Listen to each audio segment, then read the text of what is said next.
Hello, কেমন আছো তোমরা সবাই?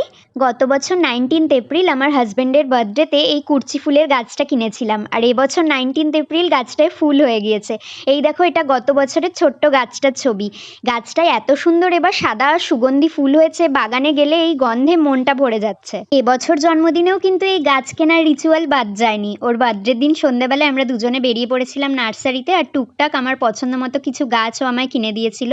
অ্যানিভার্সারি হোক বা বার্থডে, আমি তো গাছ কিনবই। চলো এবার তোমাদের দেখাই নার্সারি থেকে কি কি গাছ কিনলাম। প্রথমে কিনেছি এই জুঁই ফুলের গাছটা। অনেকে বেলি আর জুঁই ফুল গুলিয়ে ফেলে, এই দেখো জুঁই ফুলের পাতাগুলো কিন্তু একটু সুচলো টাইপের হয়। এরপরে কিনেছি এই কুন্দ ফুলের গাছটা।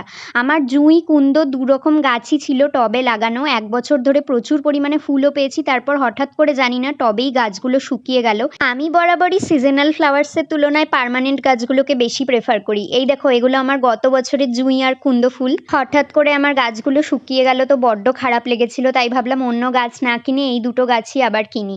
সবসময় সাকসেসটা শেয়ার করব সেটা তো নয়। এই দেখো, এটা আমার ফেলিয়ার। কেন জানি না এই কুন্দ ফুলের গাছটা একদম শুকিয়ে গেছে। আর হ্যাঁ, এই গাছ দুটোর সাথে আমি 1 কিলোর একটা পাতা পচা বা লিফ কম্পোস্টের প্যাকেটও কিনেছিলাম। আর এই যে দোপাটি ফুলের চারাটা দেখছো, এটা আমাকে নার্সারির দাদা গিফট করেছে।